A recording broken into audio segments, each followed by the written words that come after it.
Hello, ladies and gentlemen, and welcome back to the podcast, and welcome to your Monday Night Raw post-show, man. And there is a lot to talk about in today's episode. We have a world title matchup between WWE Champion Sami Zayn and Cody Rhodes. Now, Cody Rhodes became new number one contender after beating Jey Uso on SmackDown this past Friday night.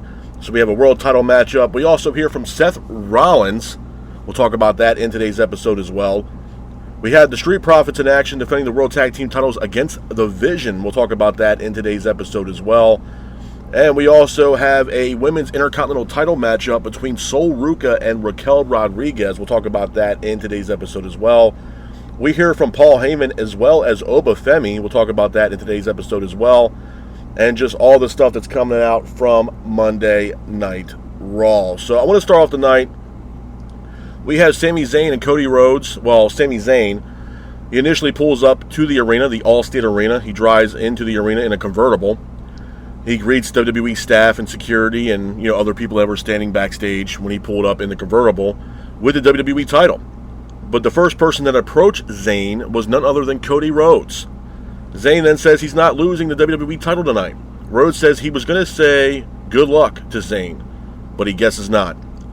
But then out of nowhere, Gunther comes out of nowhere and hits a powerbomb on Rhodes, sending Rhodes through a table in the backstage area. Gunther then tells Zayn he's a fluke as a champion and that he's coming for him. Gunther then sends Rhodes into Zayn's vehicle, and Cody Rhodes has a busted eardrum and he's bleeding all over the place from the ear. A couple of things I want to talk about, man, when it pertains to this before I get into the full rundown of the show, because this played a vital role into what happened last night on Monday Night Raw. And I will give you guys a full rundown of the show as well. But I really want to talk about this in detail and give you guys my thoughts about this. So we open up the night. Like I said, we had Sami Zayn pulling up in a convertible. Now, Sami Zayn has seemingly been taking pictures left and right all over the place with this WWE title. He's going out to lunch with this title. He has, done all these different adventures, driving around in the cities, or driving around Chicago for that matter, taking pictures of himself with the WWE title. And I'm going to preference this by saying, pictures last pictures last a lifetime. So we get to Monday Night Raw. Zayn pulls up in the convertible like I had mentioned, and he's approached by Cody Rhodes. Now, Cody Rhodes, they were going to have this little back and forth banter at first, but Cody Rhodes was going to tell Zayn good luck, but like I said, he said, I guess not. But then out of nowhere, we see Gunther. Now, Gunther, seemingly, we have not really seen Gunther since the altercation that he had with Nick Aldis backstage at Night of Champions. Both Gunther Gunther was on leave, and Nick Aldis was on administrative leave to try to figure out what was going on between Gunther and Nick Aldis backstage. But then we see Gunther. And Gunther comes out of nowhere. He attacks Cody Rhodes backstage. He sends Rhodes through a table in the backstage parking lot area, calls Sami Zayn a fluke, and then all of a sudden he takes Cody Rhodes and then slams Cody Rhodes' head right into the, rental of Sami Zayn's car. And then we see Cody Rhodes laying on the floor, eardrum busted wide open. He's bleeding all over the place. And it looks like the match between Sami Zayn and Cody Rhodes was jeopardized from the likes of Gunther. Now, I also want to preference this as well. Monday Night Raw last night was at the Allstate Arena in Chicago, Illinois. Now, it has been rumored and speculated that a certain someone, CM Punk, was on his way back to WWE. We have not seen CM Punk compete in WWE since the match that he had against Roman Reigns at WrestleMania, where he had lost the World Heavyweight title to the Tribal Chief. So, we get to the Allstate Arena, and then we see this situation happen here that unfolds between Zayn, Gunther, and Rhodes. Now, with Rhodes being taken out, everybody was kind of assuming, or at least had the assumption, Cody Rhodes might not be cleared to compete tonight in the main event, so who is going to fill that void? So throughout the night, Nick Aldis also showed up, who everybody thought was on administrative leave, was also in attendance last night for Monday Night Raw, and Adam Pearce was scrambling, trying to find another opponent for Sami Zayn. And they were really slow playing on who the hell this opponent was going to be for Sami Zayn. So right before the main event, Nick Aldis makes an audible and said that, he did Pearce's job for him and made a phone call. And that certain superstar is in the building right here, right now. And then we get to the main event. Sami Zayn enters the ring. with the WWE Championship, waiting for his opponent. Who is this mystery opponent that Sami Zayn is going to face off against? And that mystery opponent is none other than the return of CM Punk, the Second City Saint. I have a couple issues with this, man. First and foremost, a lot of people gave Sami Zayn a lot of flack when he won the WWE title at Night of Champions in Saudi Arabia. There's a lot of fans that were frustrated with the decision of Cody Rhodes dropping the belt to Zayn. There was people that were frustrated due to the fact that Zayn had become WWE champion. There are certain fans out there that don't, believe in Zayn. They say he's a hobo, or he's homeless, or he looks homeless, or he looks like a hobo, or they don't like Sami Zayn because of his religious beliefs. So I want to say this first and foremost, that I can tell you right now, I'm a fan that gives a rat's ass about his religious beliefs, or the fact that the guy looks like a hobo to certain people, or he looks like some homeless man off the street. At the end of the day, Sami Zayn is a wrestler. Sami Zayn has busted his ass to get to the opportunity that he has now, and this guy has been with the company for 13 years. It took 13 years for this guy to wear WWE Championship gold. I'm not talking about the U.S. title or the Intercontinental Championship. It took this man 13 goddamn years to become WWE Champion. And even after all that time, over a decade of this guy patiently waiting to become WWE Champion, the fans shit all over it. So then we get to Monday Night Raw, knowing that Cody Rhodes is now the new number one contender, and they're having a championship match on Monday Night Raw, according to Adam Pearce, who made that announcement to Zayn on Friday Night SmackDown, covering for Nick Aldis because Aldis was on administrative leave. Put a match together for the main event of Monday Night Raw between Sami Zayn and Cody Rhodes for the WWE title. Rhodes got injured, and now we get CM Punk. Now, my issue, again, I have a lot of issues with this, to be honest with you. I mean, I want to start with Zayn a little bit. I know I'm rambling, but I need to get this out, man. Like I said, Zayn, it took 13 years for Zayn to win the WWE title. We get to Monday Night Raw, and I can tell you right now, the minute CM Punk and that gate opened, the Allstate Arena, I guess, backstage gate opened, and then there's CM Punk in his ring gear, standing there looking like Captain America from the goddamn Avengers, I knew right then and there Zayn's title reign was over. It was over. It was chalked. It was over. This is game over for Sami Zayn, and that's exactly what happened. Monday Night Raw and Triple H and the powers that be pulled an audible last night. And they took the belt away from Zayn after a 9-day reign. And meanwhile, Michael Cole even made it was icing on the cake. When the show was going off the air last night, Michael Cole said this was the shortest title reign in 5 years of WWE. 9 goddamn days to crown CM Punk the new WWE champion. I want to say this. And I do want to do a video of the other news that came out about Sheamus, which you guys will probably be getting that either today or tomorrow. TKO is a businessman. WWE at the end of the day is a business. And I think with Sami Zayn, minus the fact that the guy can wrestle, and we all are well aware of that, and we can all see what he's done in the squared circle. I mean, Sami Zayn's incredible. The bigger issue here stems from TKO with the Sami Zayn decision. WWE is going into the biggest event of the year, being SummerSlam. It's one of their big 4 pay-per-views of the calendar year. And SummerSlam is a 2-night event this year in August in Minneapolis, Minnesota. Now, with that being said, they're going into the biggest party of the summer, one of their biggest events of the year. I don't think TKO and Triple H, for that matter, and the powers that be, it could be Ari Emanuel himself, don't see dollar signs when it comes to Sami Zayn. And at the end of the day, these guys are in the business with WWE to make money. They want to make revenue. They want to make, hand over fist cash. And they want to be a profitable company, which I don't blame them for wanting to do that. But when you look at someone like Sami Zayn, I feel as if TKO, Ari Emanuel, and Triple H, for that matter, don't really see dollar signs with Sami Zayn.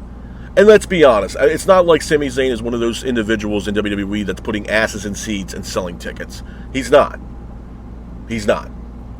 So when you compare apples to oranges to a guy named Sami Zayn to another guy named CM Punk, who's immensely over with the fan base, the fact that he sells a lot of merchandise, the fans are gravitated towards CM Punk. Knowing that CM Punk was on his way back and making his return back to WWE at the Allstate Arena, it was a green light for Sami Zayn to drop that belt and give it to CM Punk going into SummerSlam this year, with CM Punk being the WWE champion, because they see CM Punk as a profitable superstar that they can generate dollars off of. And again, I preface this about TKO for the longest time, man, that TKO, I can tell you guys right now, just based upon what has been happening as of late with TKO, from the releases to the restructuring of contracts, WWE superstars that have been there over a decade. I mean, you look at the New Day situation, you look at recently just Sheamus, who's been with the company for almost 20 years. I don't think TKO really gives a shit about the wrestling aspect of WWE. They look at it as an entertainment value, and if you're not bringing that value of entertainment to this company, there's your walking papers, and then get the fuck out the door. Or you can stay with us, but you are restructuring your contract for a lot less money that they think you're worth, or that you're worth. And that's the reason why Sheamus walked. That's the reason why Kofi and Xavier Woods walked. Because of the financial situation. And this exactly falls into place with Sami Zayn. I mean, I can sit here and argue about this to the end of time. At the end of the day, the company that owns 50% of the shares of WWE is also the same entity within WWE that's also crippling this company from within. It's a huge problem. And yeah, do I think the Sami Zayn 9-day title reign is fucking horrible? Absolutely. I mean, this guy waited 13 years to become WWE champion just for him to lose it 9 days later. And not for nothing, if we're looking at the entirety of what Night of Champions was in its entirety, from the event itself to the King of the Ring men and women's finals to crowning Sami Zayn the world champion and just have him lose it 9 days later, I don't honestly see the fucking point whatsoever to even have a Night of Champions. I really don't. I think Night of Champions was completely washed. I thought it was an event that literally meant nothing. I mean, you go into Monday Night Raw, and it's not like Obafemi's challenging for the world title. He's got his mindset on Brock Lesnar. You know what I mean? You had Jey Uso, after he lost the men's King of the Ring finals, getting an opportunity for a number one contendership for Sami Zayn's world title after he just got his ass stomped at Night of Champions.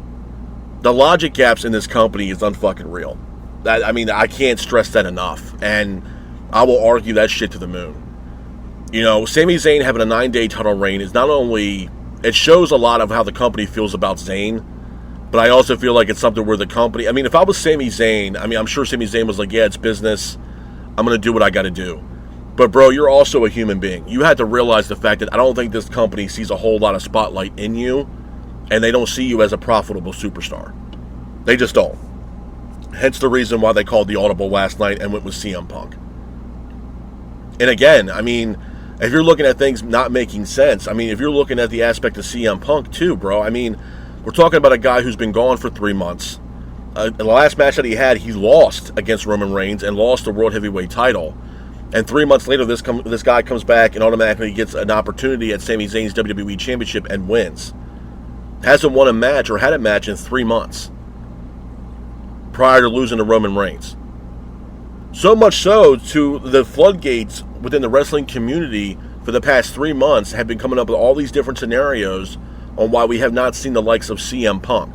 Is CM Punk done with WWE? Is he pissed off because of how they handled AJ Lee's exit? Hell, bro, there was even, I think there was somebody that even said, which I thought was absolutely fucking insane, that CM Punk was trying to go back to AEW and get in the good graces of Tony Khan to come back to AEW. Are you guys absolutely fucking insane? Seriously. And now here we are seeing CM Punk last night at Allstate Arena. Bro, the writing was on the fucking wall for CM Punk to return in Chicago. Every time we've seen CM Punk, whether it was a return or a debut, it was in Chicago. AEW, I believe he debuted at the Allstate Arena in Chicago. CM Punk shows up. It wasn't Survivor Series in Chicago as well. I could be wrong on that, but wasn't Chicago Survivor Series when he came back to WWE? Wasn't that in Chicago, if I'm not mistaken? I could be wrong on that, but then we get to last night, Monday Night Raw, Chicago, Illinois, Allstate Arena. Guess who shows up? Like Captain America from the goddamn Avengers, CM Punk. I think it's a situation, bro, where they backed themselves into a goddamn corner last night. WWE did. And, hell, I've seen videos even on TikTok. There was a video that I saw that was absolutely insane where somebody was at the arena last night, and I guess they had access somehow with their phone to look at the backstage area, and seeing Sami Zayn pissed off, crying, upset, yelling backstage, irate. Yeah. I don't blame the guy. It's a fucking embarrassment. I mean, the shortest reign in 5 years. 5 years. And it took you 13 years to even get this title. Just to lose it in 9 fucking days. That's why I said, picture lasts a lifetime. Because he knew the writing was on the fucking wall the minute he won that belt. And again, I will stress this, I've said it myself. Do I think Sami Zayn was going to have a long, elaborate title reign? No. But damn, bro, this guy couldn't hold the belt until we got to SummerSlam in a month? Damn. I mean, it's... you know what I mean? And that's where I go back to what I said earlier with TKO and WWE, bro. It's if you're not making them money, and they don't see you as a profitable superstar where they can make money off you, and everybody else can make money off of you, then they don't see you as a profitable superstar, and they want you either in the back of the line, or they want you to take a pay cut, or you to walk out the fucking door and see you later.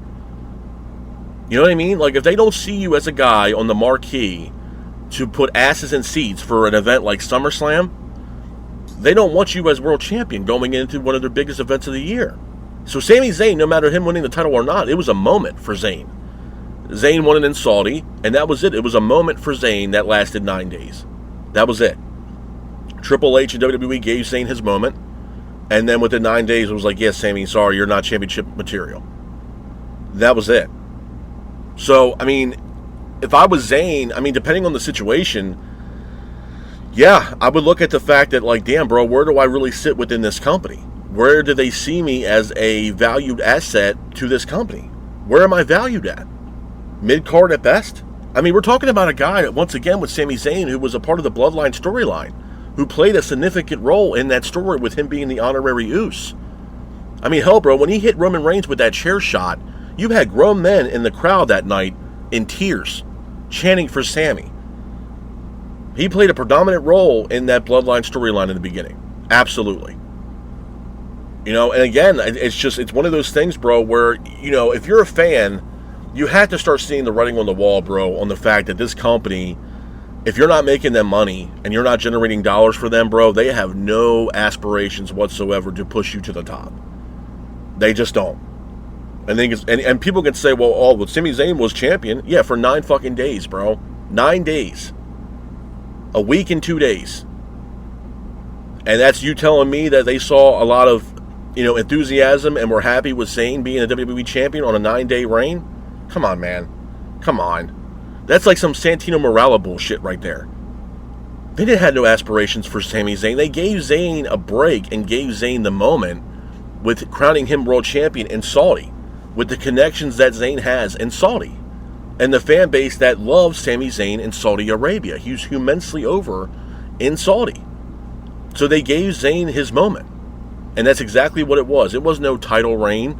It was a moment for Sami Zayn to say on his record that he's a Grand Slam champion and he became WWE champion. And they could put that in the accolades of WWE's history books, if you will. That was it. As far as Sami Zayn's concerned, bro, I mean, do I think Zayn's out of the picture with the WWE Championship? No, because if I was, to me, I would not take Sami Zayn off the SummerSlam card going into August. That would be criminal. I mean, hell, his title reign alone was criminal. 9 days, but to keep this guy, a former WWE champion, off SummerSlam would be criminal. Now, there are some rumors of speculation that Zayn might not be on the card. That this whole thing with Zayn was one and done. And then they want to have Roman and Rollins, Oba and Lesnar, and then the third match would be Punk and Rhodes at SummerSlam for the WWE Championship. And could I see that happening? Absolutely. Because, I mean, you got to look at the narrative. I mean, Cody Rhodes, whether you like it or not, had earned the opportunity to be number 1 contender after beating Jey Uso on Friday Night SmackDown, but unfortunately he was not able to compete due to the actions from Gunther, which caused Cody Rhodes not to be medically cleared to compete against Zayn last night in the main event. So Cody is owed a rematch, or owed that match for the WWE title. So you know damn well, smart money, that Triple H and the powers that be are going to let this shit marinate between Rhodes and Punk for the next couple weeks until we get to SummerSlam and build this story between Punk and Rhodes. Because if you remember, the last time we saw Punk in the ring, he was talking with Cody. And Punk even told Cody Rhodes, You never know when that opportunity is just going to fall in his lap. And that's exactly what happened last night on Monday Night Raw. So there's going to be some hostility. There's going to be some issues here between Punk and Rhodes. Now, I also want to talk about this as well before I get into the full rundown of the show. Because, again, man, this really did piss me off last night. I want to talk about Cody Rhodes. Now, this is going to be a hot take as well. And probably subjective to a lot of people, either in a good way or a bad way. But if you guys have been here since day one, you can tell I don't really give a rat's ass. As far as Cody Rhodes is concerned, and his tenure so far in WWE, it's been a great run for Cody. And what he's done being QB1 and the babyface of WWE, he plays a big role in what WWE's doing. He's a company guy. He always has been. He always will be, especially since he's returned to WWE. And seemingly WWE has a lot of faith in the likes of Cody Rhodes. That's been prevalent and evident for quite some time. If I'm looking at somebody like Cody Rhodes now, obviously the QB1 shit's not working. Even with him being WWE champion and at the helm of SmackDown, it wasn't like Cody Rhodes was making the ratings better for SmackDown, with even him being at the helm of WWE champion. I think it's time now, if I was Cody Rhodes, and even WWE for that matter, to entertain the idea of turning Cody Rhodes heel. Now, I will also say this. If he decides to turn heel, and they do it correctly, this could be the biggest heel turn in all professional wrestling, even bigger than Hulk Hogan going into the NWO or John Cena turning heel. If it's done correctly. Me personally, if I saw Cody Rhodes as a heel, that whole dynamic of Cody Rhodes would change. That bleached blonde hair would be gone. You dye that shit black. He comes out wearing black suits, pissed off, has this angry, sinister look on his face, almost like the Joker of Batman, if you will, and plays these mind games and gets under people's skin. That's what Cody Rhodes needs to be. He needs to be a prick. I'm sorry. The babyface Cody Rhodes, the American Nightmare, or whatever the hell he's doing now, it's just not working. If he's calling himself the American Nightmare, then I want Cody Rhodes to be literally a nightmare for all the talent that's on this roster. I want him to be a grade A pain in the ass and a glorified prick to all the members on this roster. Honestly. And if he needs help with becoming a heel, then you talk to your buddy Randy Orton, because Randy Orton is probably one of the best heels in the business. I like Randy Orton better as a heel than he is a babyface, to be honest with you. I think a lot of people can agree with me on that. But I think it's time for Cody Rhodes to entertain the idea of, okay, I've been babyface long enough. Clearly there needs to be a change. And him turning heel could add a little bit more years onto his run in WWE and get fans excited. There needs to be a change in WWE that's significant. CM Punk going over to SmackDown, yeah, it helps SmackDown quite a bit, because they need stars on that show. 100%. You want to bring in Obafemi as well? By all means, because SmackDown is lacking star power, for sure, on Friday nights. So with CM Punk going over, yeah, it's a great deal for SmackDown. But Cody Rhodes needs to turn heel. It's time. And after what happened on Monday Night Raw last night, the opportunity was taken away from him by Gunther. CM Punk comes in, becomes WWE champion. Cody Rhodes has to sit on the sidelines and watch all this shit unfold. It's time for him to turn heel. Now he has a reason to be pissed off. Now he has a reason to be angry. Enough of this, sugarcoating bullshit that he's been doing. It's time for him to turn heel. It is. I mean, I can't stress that enough with Cody Rhodes, bro. There's nothing else left for QB1 to do. Because at the end of the day, last night, QB1 got benched. And WWE pulled an audible with CM Punk.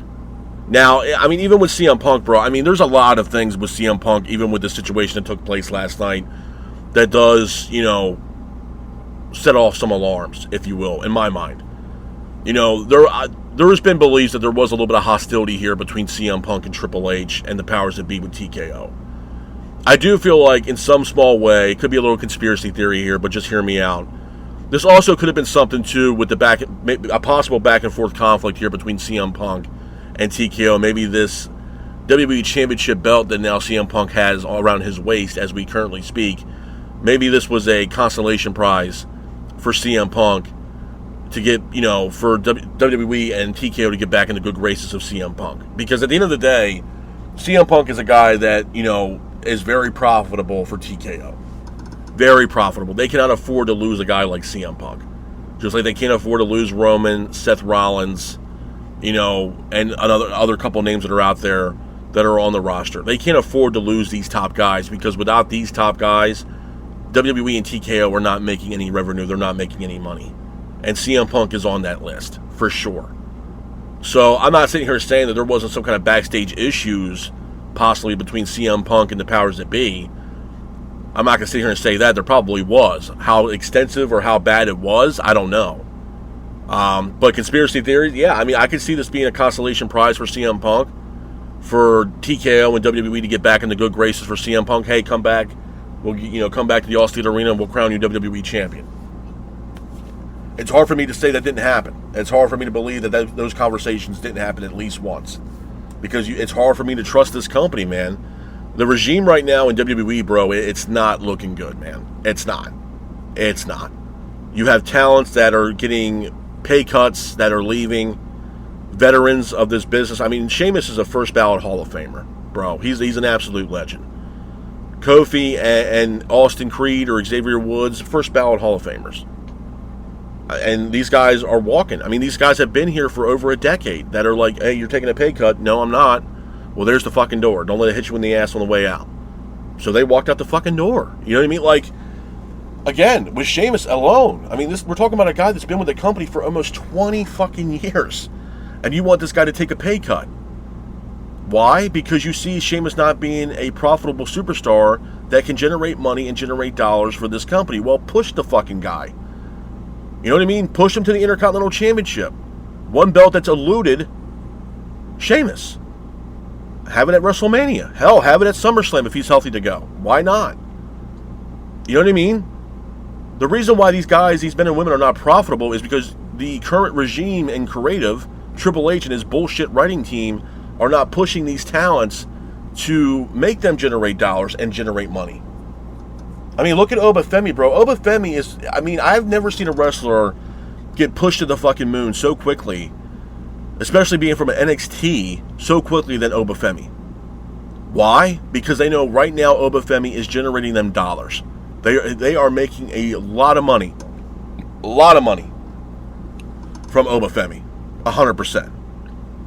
He shows up in the arena, the crowd chants Oba, they chant his music, the fans are literally glued to the hip of Obafemi when he comes out to the ring, and they're glued to they're glued to what he's going to say, or glued to their TV screens. Obafemi is generating them dollars, is generating them money, just like CM Punk, Seth Rollins, Roman Reigns, and CM Punk, and Cody Rhodes. Those few gentlemen are what is keeping the lights on right now for WWE. And whatever they ask for, they're going to get, because they know, TKO knows, and Ari Emanuel know, that these individuals are making them money. That's why they pulled the audible last night and had Zayn drop that belt to CM Punk, because you're not going to have Sami Zayn on the marquee at SummerSlam. Now, do I believe a triple threat match should happen? Yeah. And he should be on the marquee. Look, I have no disrespect whatsoever towards Zayn. Well, not at all. I think Zayn's a great wrestler, and he should be on the marquee. The guy's been there busting his ass. But I don't think TKO sees Sami Zayn as a profitable superstar. I've heard news that came out today from other outlets and other wrestling news outlets saying that there was rumors and speculation that news came out that Sami Zayn was approached and was told that he's not a profitable superstar. They can't generate dollars and make money off of Sami Zayn. So again, my initial thought process of, okay, well, they're going to scrap this whole idea with Sami Zayn and not put him on SummerSlam. And then your top three matches going into August at SummerSlam are going to be Oba, Lesnar, and Hell in a Cell, Rollins and Reigns for the World Heavyweight Championship, and CM Punk and Cody Rhodes for the WWE title at SummerSlam. Would I be shocked if Zayn was not on the card? No. Would it piss me off? Absolutely. There's no reason why Sami Zayn should not be a part of the SummerSlam festivities. Not at all. Not at all. But would I be shocked if they booked Punk and Rhodes and not Punk, Rhodes, and Sami Zayn? I wouldn't be shocked at all. Not with this current regime and how the way Triple H is running this shit. Absolutely not. Absolutely fucking not. TKO doesn't give a shit about the wrestling, bro. The hell, Ari Emanuel probably don't even know who the hell Sheamus even is, and he's gone from the company. They don't give a fuck about the wrestlers. All they care about is who's generating them dollars and how are they making money. That's it. That is it. They can give a shit less, bro. Well, you're taking a pay cut. Okay, well, see you later. They don't give a shit. They don't care, because the aspect of the wrestling itself is it's dead in WWE, man. It's who's the household names, who's the names that we can generate dollars from, and that's who we're using. And we're going to continue to shove that down your throat, because that's how we're making money. These individuals are what's lining our pockets with cash, because they're profitable. You know what I mean? And that's why they pulled the audible last night. That's 100% the reason why they pulled that audible last night. And if I was Sami Zayn, you better believe I'd be pissed off, bro. It took me 13 years to get this belt, and then you want me to drop it in 9 days? Come on, man. That's not being a company guy. That's a slap in the face to a guy that's been there for so long and took 13 years to get this opportunity to become world champion. It's a slap in the fucking face, in my honest opinion. But, you know, I digress. But we're gonna go through the rest of the show. We're gonna give a full breakdown of the show, like I told you guys, man, and give you my thoughts about the rest of the show that happened last night, which honestly I thought was a decent Monday Night Raw. So, besides all the Sami Zayn stuff, him starting off the show with Cody Rhodes, we hear from Seth Rollins. Seth Rollins comes out to the ring. Rollins talks about the love that he has for this arena, being the Allstate Arena, and the city of Chicago. Fans, though, start chanting CM Punk. Rollins says he can care less about Punk. Rollins says his business is with the World Heavyweight title. He also says his business is to continue to own Roman Reigns. Fans start chanting Roman, but Rollins says that Roman is not here tonight. Rollins says that Roman has always been the chosen one, and nobody wants to hold him accountable. Rollins then mocks Roman. Rollins then talks about sitting in the stands as a kid, and all he wanted to do in his life was to be the biggest star in pro wrestling. Rollins then talks about his dream being handed over to someone who doesn't deserve it. Rollins then thought him and Roman were on the same path, but he was wrong. Rollins says it was never about the money, except for the reward of him and his hard work and what he's put in. Rollins says that Roman has to beat him at SummerSlam to prove that Roman is not a fraud. Rollins then says he needs to prove to himself after all the hard work, you can still reach your dreams.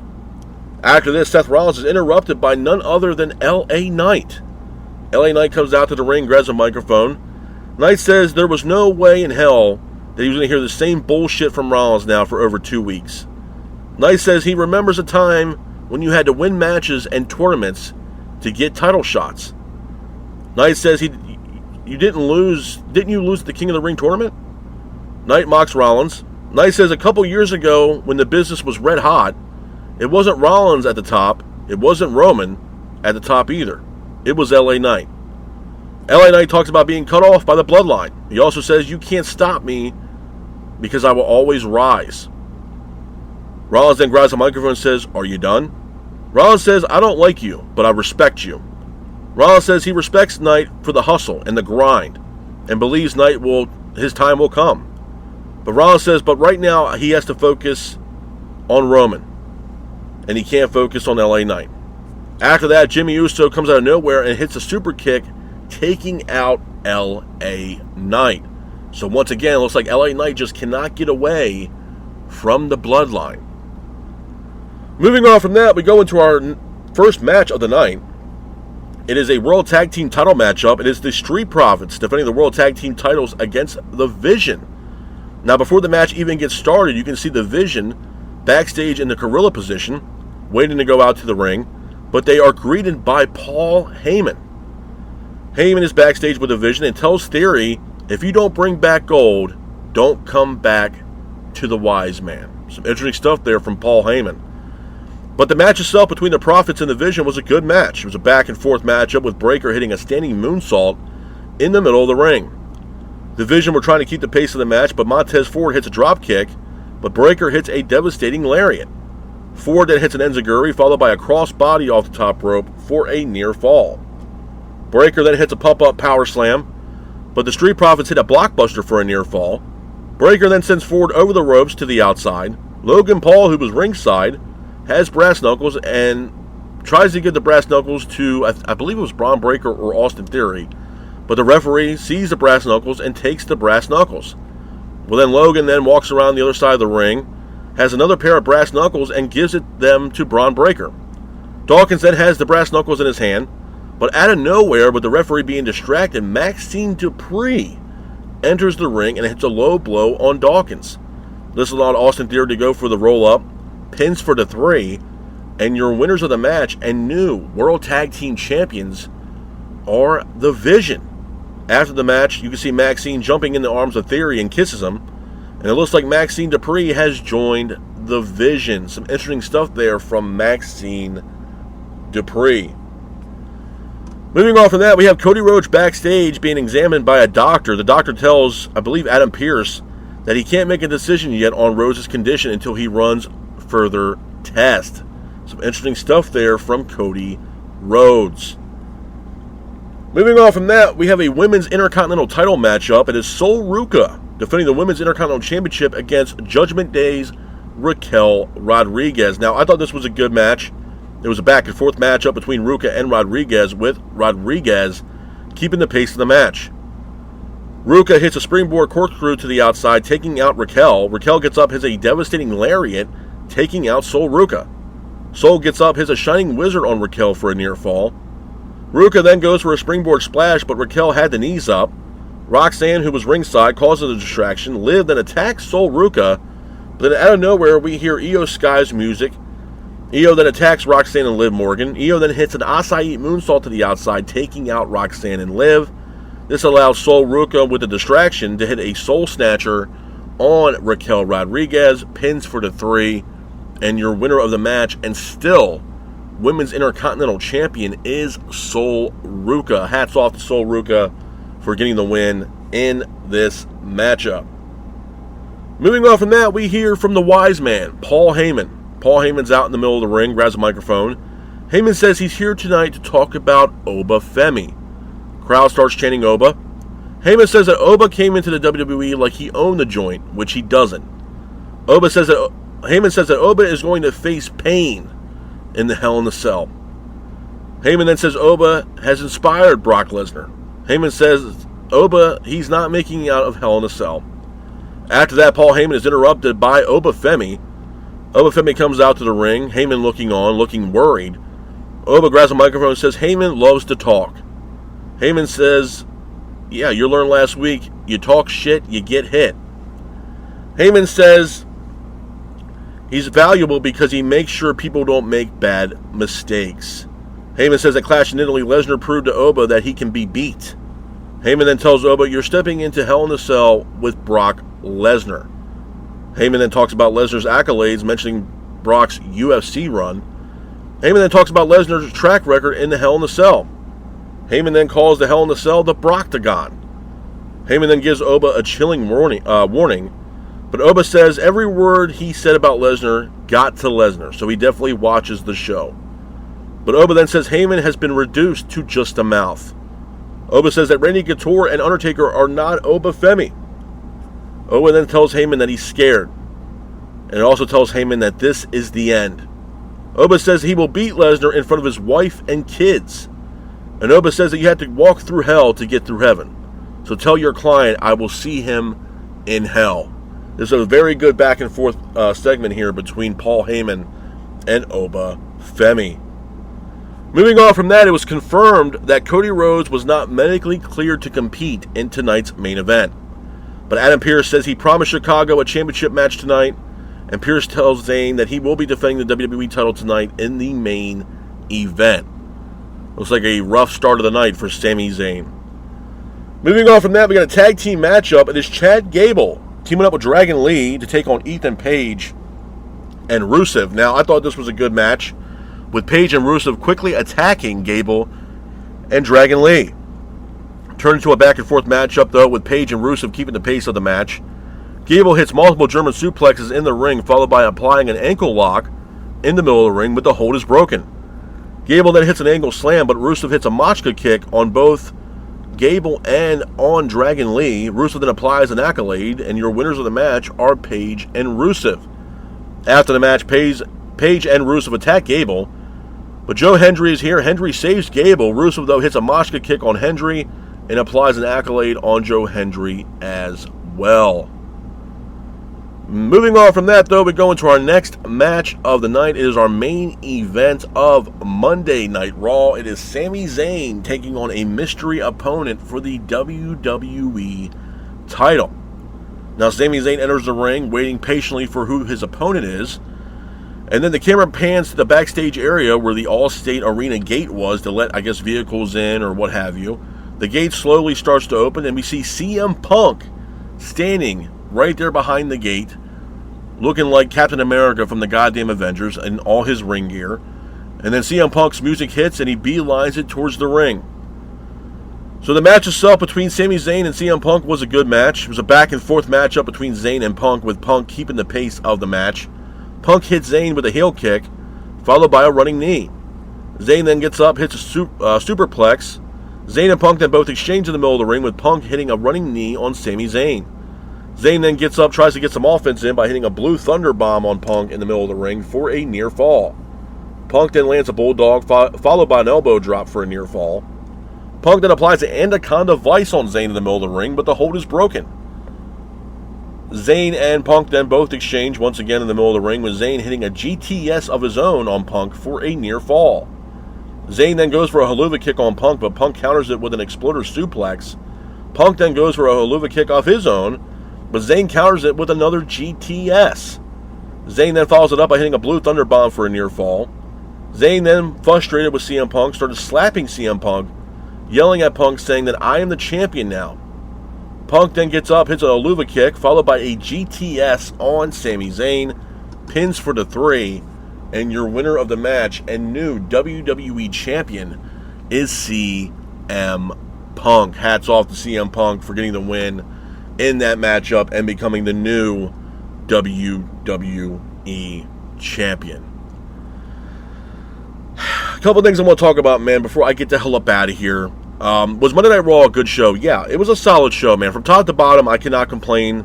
I thought it was probably one of the best Raws of the year, in my honest opinion. Especially with the addition of CM Punk finally returning after being gone on hiatus for 3 months after the matchup that he had with Roman Reigns. But, you know, I made comments about this earlier before I did the full rundown, man. You know, at the end of the day, am I happy with the decision? I don't hate the decision with CM Punk being world champion. I do feel bad for Sami Zayn. I mean, bro, a 9-day title reign, and that's it. It's criminal, man. It's unreal. You know, after waiting 13 years to become WWE champion just to have a 9-day title reign, bro, that's sad, man. It's sad. It's a sad day of affairs for Sami Zayn, to be honest with you. But at the end of the day, too, man, I mean, it's one of those things where you have to look at the narrative, and the narrative is this: that WWE is about the money. It always has been, especially since TKO was coming into the fold, and it always will be. This is a company and an ownership that solely care about the money and revenue that they are making, and I get it, man.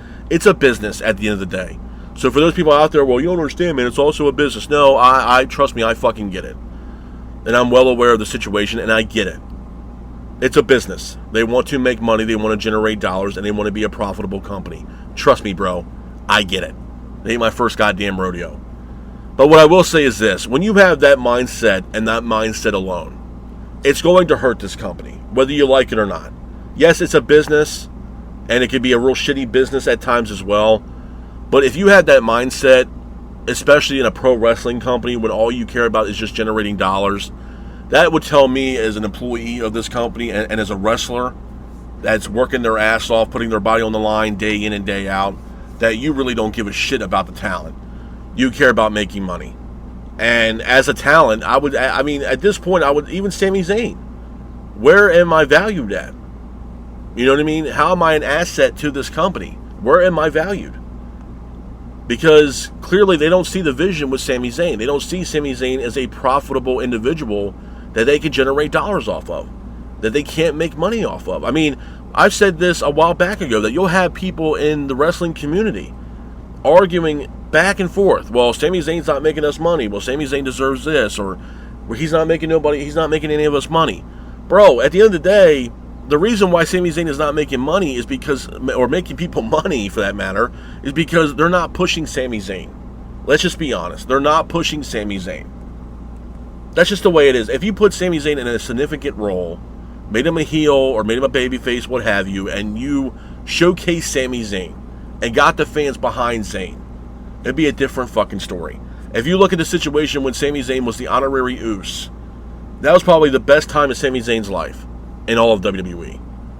He was immensely over, bro. You could have strapped the rocket ship to his back and sent his ass to the moon. And that's making Sami Zayn profitable. I think even if you look at the entire narrative of how things are being run within TKO and behind the scenes, I mean, look at some of the talent that have left. Just recently, I mentioned this earlier, Sheamus. The guy's been there for almost 20 years and was asked to restructure his contract for lower money, and he was like, absolutely fucking not. And he walked, and now Sheamus is on the alumni page in WWE, and he's going to be able to wrestle wherever the hell he wants once his contract's up. You look at the New Day. They've been there for quite a bit of time. Again, had to restructure their contract, was offered less money, and they said absolutely fucking not, and walked out the fucking door. You know what I mean? If I was somebody, especially, I mean, bro, there's abundance of names right now that I'm not trying to force this into fruition for any of these talents, but there are some talents right now on the roster, bro, that I could see either being cut, released, or when the time comes and they want to restructure their contract, they're probably going to walk. You know, I'm looking at people like Nakamura. You know, I'm also looking at Natalya. You know, Natalya, I think she has a matchup or is a part of NWA's 75th anniversary show in Philly at the 2300 Arena. I mean, bro, to me, Natty would be on that list as well. I mean, to take a pay cut.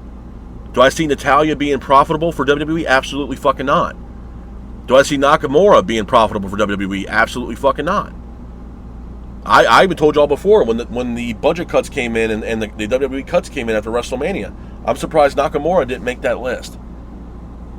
If you're not making TKO any money and they don't see you being a profitable athlete or superstar for this company, there's the fucking door. Or you're going to restructure your contract and make less money than what your original contract was out to be. Because they don't see you being profitable. They don't see that you're worth the money that you're asking for, which is going to cause problems. It's going to cause conflict between TKO and the superstars on WWE. If you're not making them money, bro, there's the fucking door. Don't let it hit you in the ass on the way out. You know what I mean? And they're going to go somewhere else, like the New Day. They're probably going over to AEW, and Tony Khan's going to offer them a shitload of money. You know? Sheamus, I don't know if Sheamus is going to go to AEW, to be honest. I heard through the grapevine that there are certain talents within AEW that don't want Sheamus over there. You know what I mean? Where you put Sheamus, I don't know. Honestly, I would not be opposed to having Sheamus on the Indies for quite some time. To be honest with you. I don't know. But at his age, on the Indies, it's gonna be tough, man. It's gonna be tough. You know, but again, Godspeed to Sheamus, man. But that's my point, folks. I mean, at the end of the day, we're in a day, in an age now where, you know, the landscape has changed for WWE. It's not the same. And I mean, there's so many people that are like, oh man, I wish Vince McMahon came back into the WWE. This shit wouldn't happen with Vince. Maybe, maybe not. But I wouldn't be at the catalyst wanting Vince McMahon to come back into the confines of WWE with all the shit that's going on with him. You know what I mean? Let's just be honest, man. Let's keep it a buck. You know what I mean? They brought TKO in because they had nobody else. And at the time when Vince was there, he wanted to work with TKO because they thought they were going to keep him on, like how Dana White is with the UFC and all that shit came out with Vince, and they had to let Vince go, which I don't blame them whatsoever. Not at all. Not with all those allegations. Absolutely not. There's the door. Don't let it hit you in the ass on the way out, and get the fuck out the door. You know what I mean? But there's certain people out there that, you know, have either worked with Vince or even fans that are like, oh man, I wish Vince was back. Bro, no. Absolutely not. I'm not putting my hand up for that shit at all. And the problem is, bro, is that the way shit's playing out now, and the way, bro, even the way the world is right now, and I'm not going to go into full-on detail, but we're all not stupid people here. You know what I mean? Everything costs money. Everything's fucking expensive. And if they can't make, and everything's about money, bro. If you can't make money off a certain talent, then they're either going to ask you to restructure their contract, which is going to ultimately make that talent take less money than what they were already guaranteed, and would tell them that they're not worth the money they're asking for, which either they're going to take the pay cut and take it on the chin and stay, or they're going to walk out. and be like, the hell with all this shit. Fuck this, I'm not doing it. And that's exactly what happened with certain talents, like the New Day, like Sheamus. And there probably is going to be other talent that are probably going to be like, you know what, man, the hell with all this shit. I'm not taking a pay cut. It's $1 billion company, and you're asking me to take a pay cut because I'm not Roman Reigns or I'm not Seth Rollins or CM Punk. You know what I mean? Roman Reigns, Seth Rollins, and CM Punk, those 3 guys alone can ask for whatever kind of money they want. And you better believe it, that WWE and TKO are going to bow down and kiss their ass because they cannot afford to lose the likes of Seth Rollins, Roman Reigns, or a CM Punk. They just can't afford it. Right now, those 3 guys, or even Cody Rhodes for that matter, those 4 guys, they're going to ask whatever the fuck they want. And if they don't get what they want, they're going to walk. And they can't afford to have these guys walk. Because those 4 guys alone, those 4 individuals are generating hand-over-fist cash for TKO and WWE.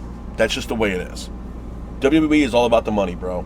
Seriously. You got Ted DiBiase sitting up there with his little dollar signs, rubbing his fingers together like he used to do back in the day when he was with Virgil and shit and the Money Incorporated, with IRS.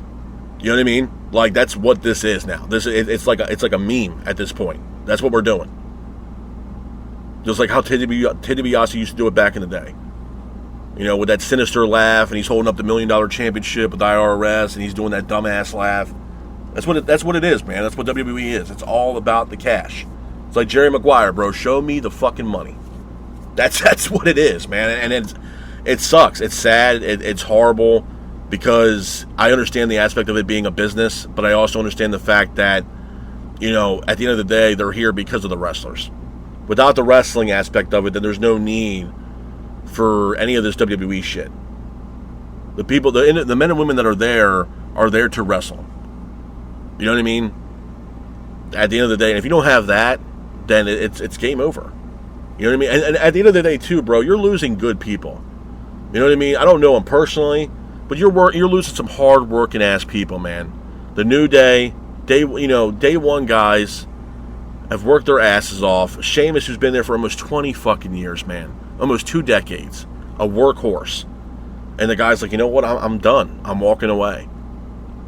You know what I mean? You're losing some good, valuable people, man, within this company.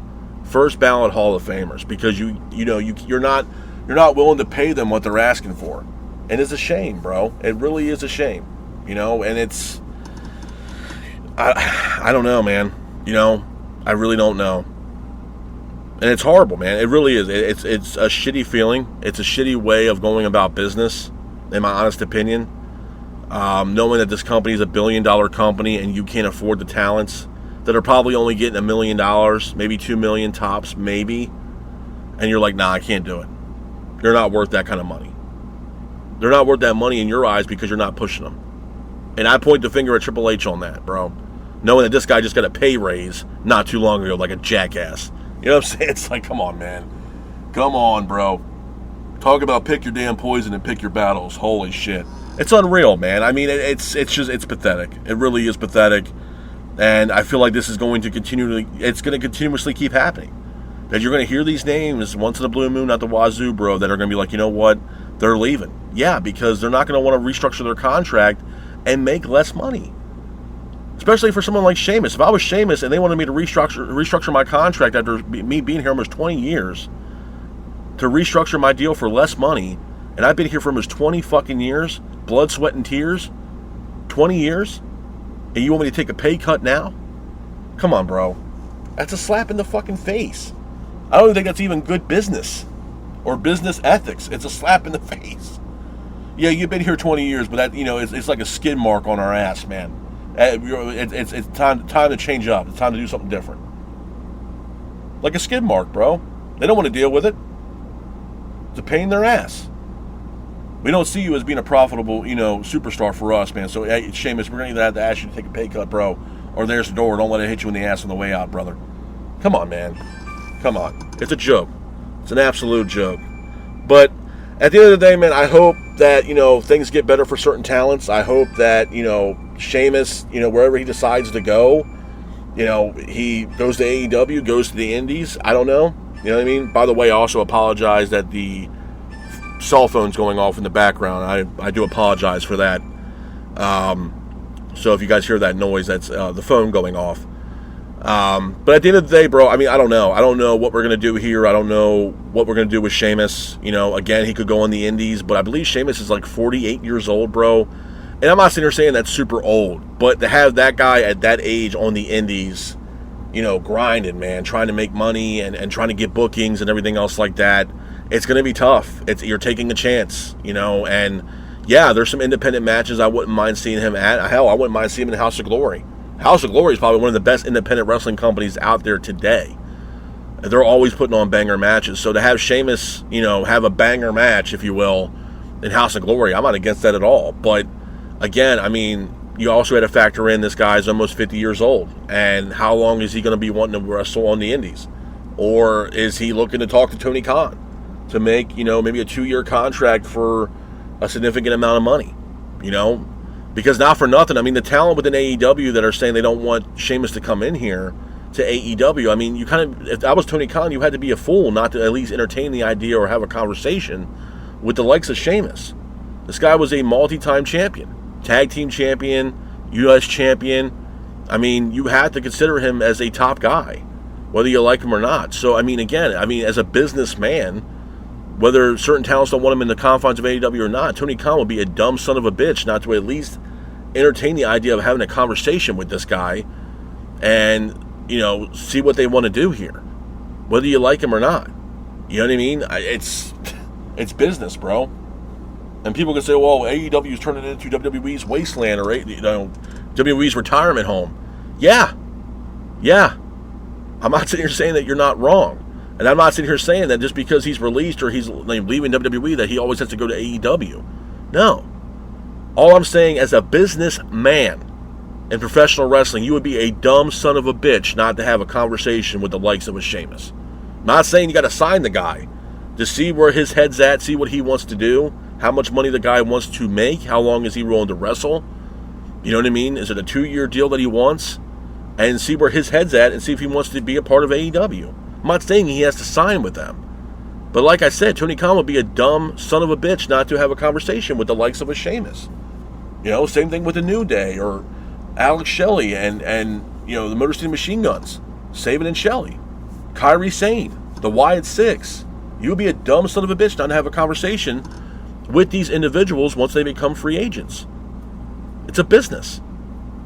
You know what I mean? And at the end of the day, it could be something where, okay, maybe they fell off with WWE, they came into AEW, it helped that individual, and maybe WWE sees that, okay, it is profitable, and they go back to WWE. You know what I mean? You can look at someone like CM Punk, bro. You can say what you want about Tony Khan, but he brought in CM Punk, and CM Punk is back to being one of the biggest superstars in the industry right now. And that's all thanks to Tony Khan, because Tony Khan brought CM Punk back to pro wrestling. You can't knock the guy for that, whether you like him or not. Or depending on how delusional his ass is, you got to give him at least that. He brought the one guy back that everybody has been waiting for up to that point for over 8 years.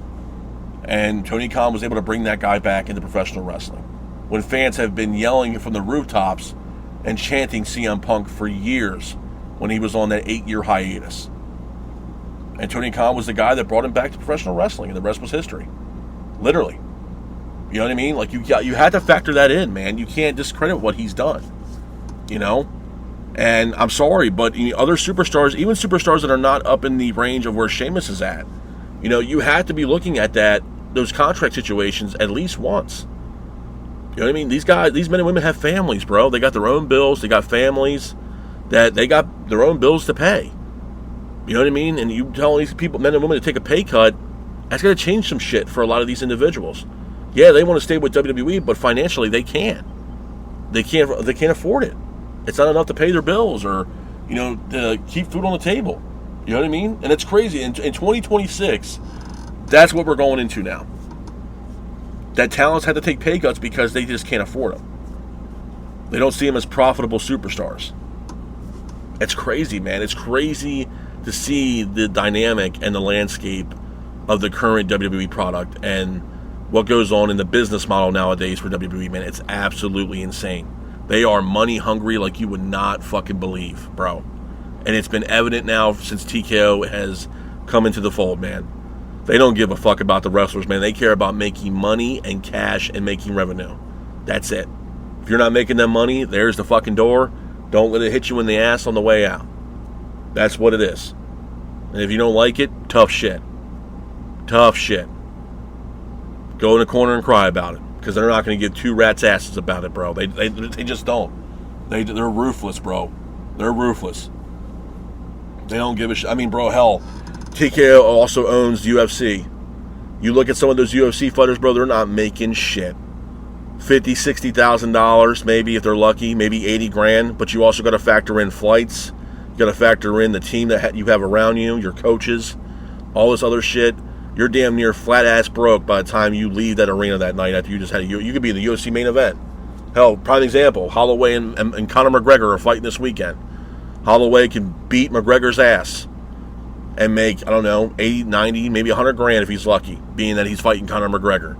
But bro, more than probably half of that's going to his team, his bills, his flights, the rentals that he has to have while he's in Vegas, whether it's a rental car or a B&B that he's at for the week. Training sessions, all this other shit. Yeah, food. You're going to be damn near flat broke by the end of it, bro. You know what I mean? Like, it's crazy. Those men and women in the UFC are literally putting their lives on the lines for less than $100,000 in a fight. You know what I mean? It's crazy. It's crazy. And by the time, hell, there was one of the fighters, I forgot his name. It was probably a couple years ago. Cannonier, I think his name was, who did an interview, I think, with Ari Emanuel one time. Or not Ari Emanuel, Ariel Helwani. And the dude literally said after he fought, he made like $60,000, but after the expenses from the hotels and the rentals and the training team and paying the coaches, he was broke.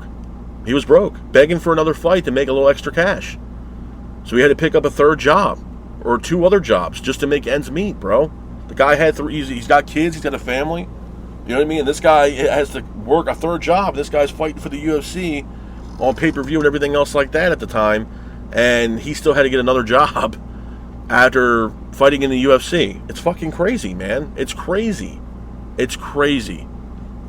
Just like in MMA right now, bro. It's a whole different landscape that's happening right now in MMA. You got Jake Paul running his promotion on Netflix, trying to get better pay for the athletes and the men and women that are fighting under his promotion. You got Scott Coker. If you guys don't know who he is, probably don't. He ran Bellator and Strikeforce. He's coming back into the MMA world as well with, a $60 million payroll. And getting backed by members of the NFL and Tony Hawk and all this to try to financially build up, Scott Coker's new promotion taking place in 2027. Then you had the Global Fight League, which they're trying to make better pay for the MMA fighters as well. And they're supposed to have their first inaugural fight or fight card in October of this year. You know what I mean? The landscape's changing, folks. It's really, it all comes down to money. That's really what it comes down to. And WWE is in the same boat. And that's why when people are like, oh, man, I can't believe Sheamus left. Bro, you're talking about a guy that's been there for almost 20 years and they're asking this guy to take a pay cut. 20 fucking years that this guy has invested his life, blood, sweat, and tears into to take a pay cut. You know what I mean? Because they don't see that guy being profitable. Well, fucking push the guy. Put him in storylines. Push him for the Intercontinental title. A title that's eluding Sheamus.